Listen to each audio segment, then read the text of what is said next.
Welcome back, YouTubers! Later tonight, British Fist, I will be proving to you that I am the leader of the Ace and Eights. So beware, British Fist. Okay, as we were, I guess. Welcome back, YouTubers, to a TNA No Surrender review of us, the British Fist. Good Jim. Mr. Parkin here. This guy sitting next to me is another bubbly one called NJ. What's up? Doing a little dance for us today. Subscribe above, like this video, and comment any thoughts you have on this, I guess you should say, very interesting pay-per-view down in the comment section below. Make sure you contact us in the link description box below. Yes, so this was the finals of the BFG series. There was going to be some Aces and Eights stuff, and to be honest, I think this pay-per-view there was a couple of talking points, but a lot of things that just really lacked a bit of interest, really, in my opinion. Sadly, when going into this pay-per-view, because of how they were concentrating on the Ace and Eights and the other big angles, there was a lot of this pay-per-view that was just not had the same feeling as the main event. Yeah, that's probably because of the lack of build that they gave it, and also I don't think the crowd helped too much. I think the crowd was a bit off in this pay-per-view. That might have just been me. That's how true, Dan. Yeah, we'll start off with the two BFG series matches. They started the show. I imagine these two started off the show because they wanted to give the guys a rest for later on in the night. But the first one was Samoa Joe versus Jeff Hardy in a BFG series semi-final. Is it me, or was a recurring theme of these two BFG series matches that they were better on TV, on free TV, than they were on the pay-per-view? I'm just pointing that out. Well, sadly with this match, they did it correctly at the end, I think, compared to the TV match.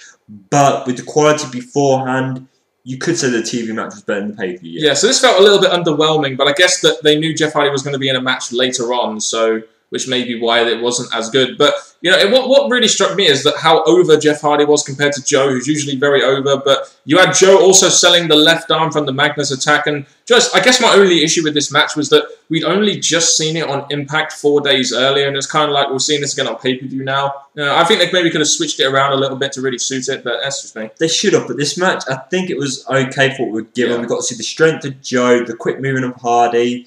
And it came to be a good match, and the finish wasn't a submission, which many people after the match actually complained about. It was a pinfall, which made more sense than a submission again. It was essentially a quick pin, wasn't it? So Jeff Hardy gets the victory, he moves on to the finals. We then get James Storm versus Bully Ray in the BFG Series semi-final. Really nice pre-backstage segment by Storm, talking about how it's been a year-long road and how it's his time in the BFG series, etc. That's set up for the thing that they would actually do later on in this match. Well, James Storm definitely knew that Bully Ray was the correct choice to go for, the guy that something happened last year between them and he was just going to prove himself this time round.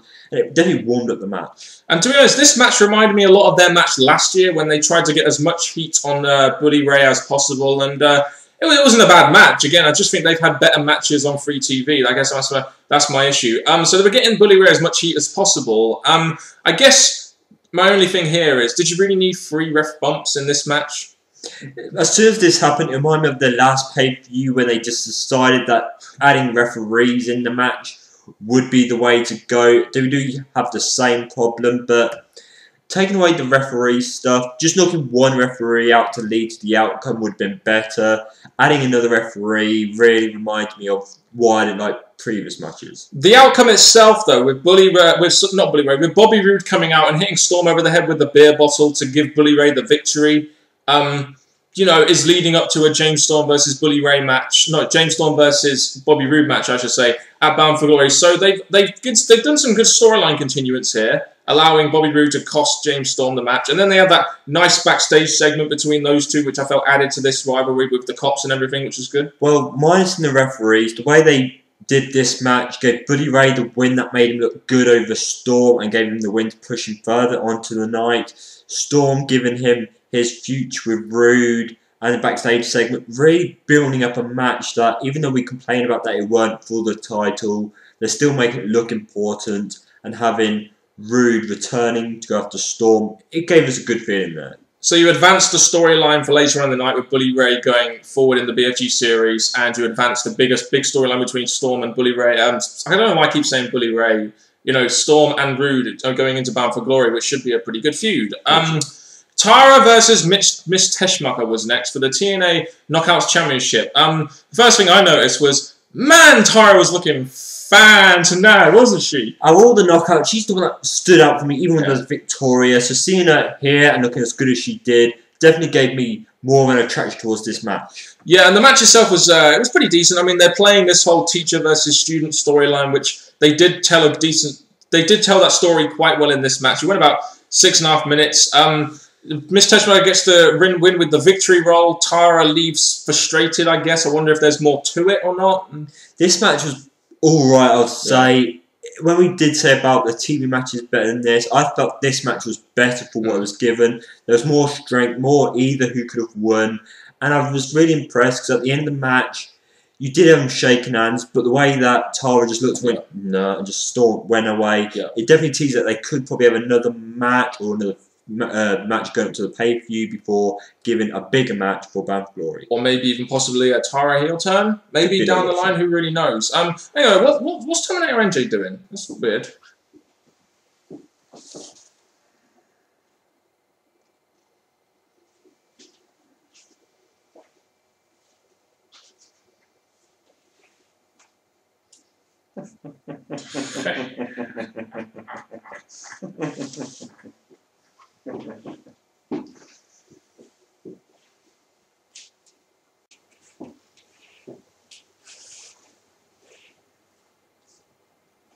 So for you worthless mortals that didn't regard the lead of the Ace and Eights, well, here's the first step to prove that I am.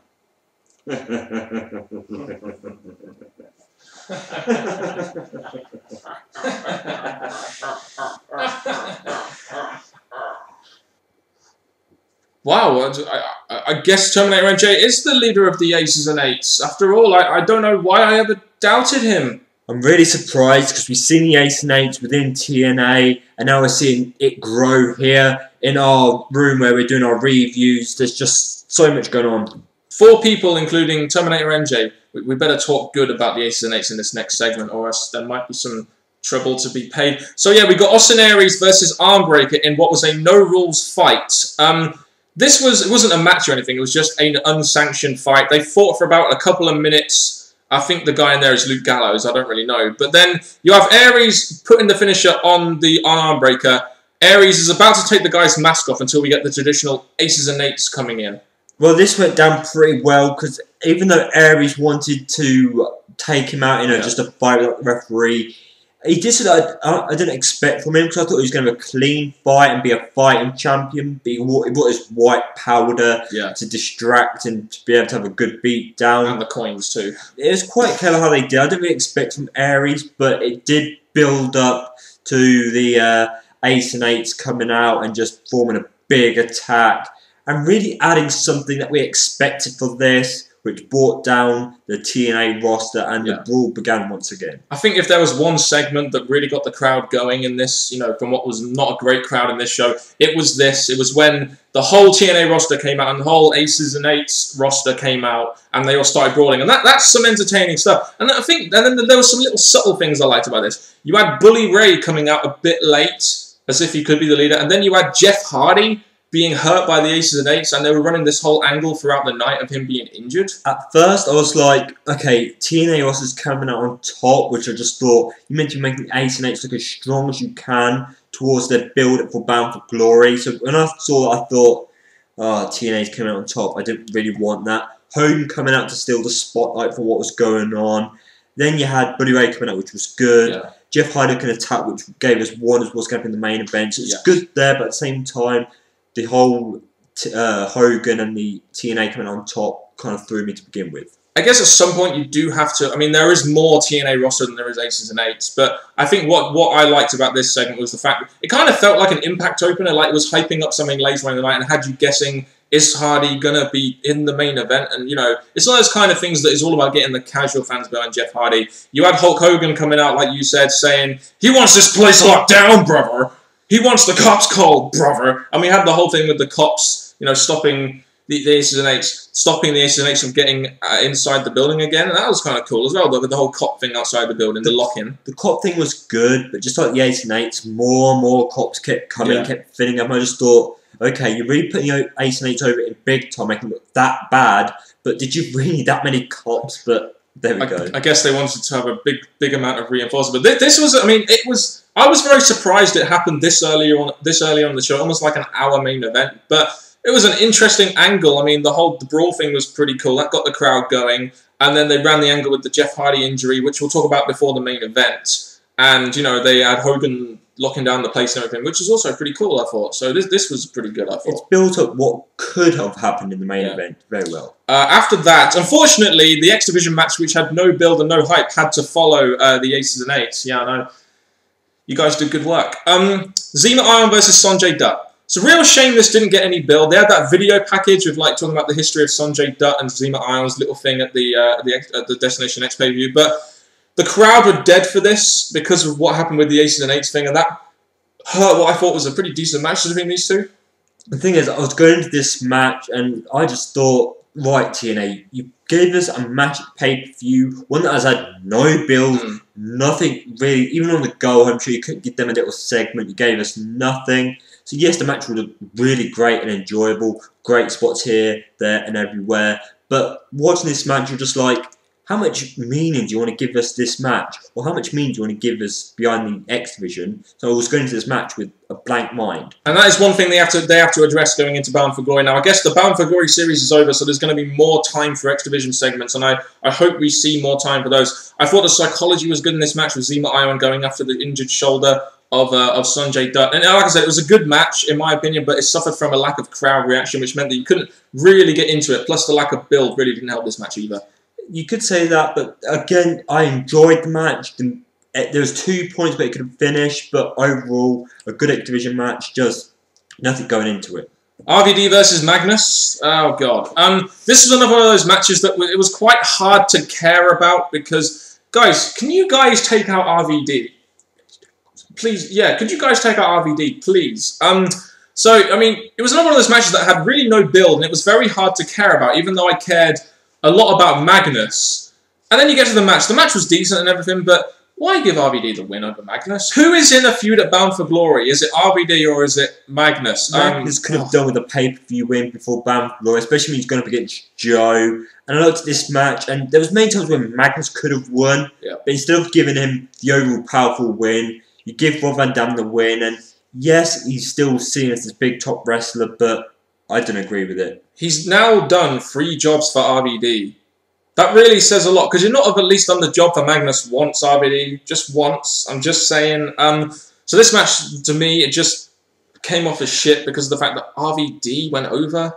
And now something to cheer us up. Yeah, AJ and Angle versus Kaz and Daniels for the Tag Team Championship. Again, this is another one of those matches that kind of just got put on at the last minute. But one of the things about this, I guess, was the fact that at Slammiversary, they had a great match. We was at least expecting this match to be very good. And this was before the main event, so they had a lot to... It had to deliver.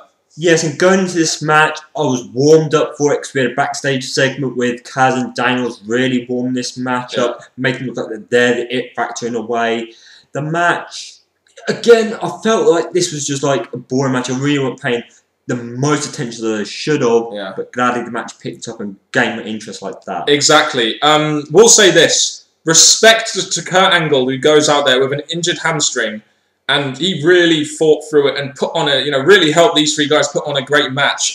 You had some real crazy spots towards the end. The monkey flip into a Hurricane Rana is one thing these 4 guys can do. Some real crazy spots and near falls. I mean, the match itself, like you said, started off kind of like, don't really care. But then the last sort of 10 minutes, you were like, damn, I'm really starting to care about this now. And that is what they had to do here. And think about this, even though the Kazarian, like we said in our predictions, weren't really the focus, really weren't the one to watch out for in this match, there was points in this match where I thought, I didn't expect from Kazarian. Kazarian actually kicked out that move, and I thought that could have been the finish. So Kazarian did get his moments, but the real factor was from the 3 main ones, obviously. It's definitely match of the night, in my opinion. The apple cheating into the eyes by Daniels gets the win for Kaz and Daniels. So, the heels get a cheap victory after what was a 20-minute, pretty good match. The best match on the card. Definitely. I'm glad that this was actually put on the card. Now, at first, I did have all my wonders, like just throwing this match there, even though I did feel going into this that Chavo and Hernandez, after their screwy finish, should have got this. But I was really pleased with how this match turned out. Yeah, and then we get to the main event itself. Now, before we go into the main event, just want to get your thoughts on this whole Jeff Hardy injury angle and how this played out throughout the night in terms of the main event. Okay, at first I was thinking, as much as I liked the fact that the Ace and Eights took out Jeff, who was Bully Ray's opponent, I did think you were building up to this moment, you're building up to this match, you really wanted to see a fair, big fight between these 2.